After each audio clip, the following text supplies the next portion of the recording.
Headshot देखा? Medkit, मुझे medkit चाहिए। सऊद, हाँ?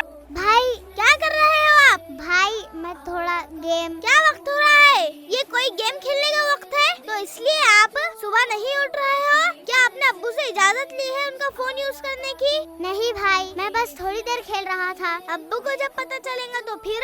भाई प्लीज अब्बू से मत कहिए, मैं दोबारा बिना इजाजत फोन नहीं लूंगा। क्या आपको पता नहीं, हमारे प्यारे नबी सल्लल्लाहु अलैहि वसल्लम रात में ईशा की नमाज पढ़कर फौरन सो जाया करते थे।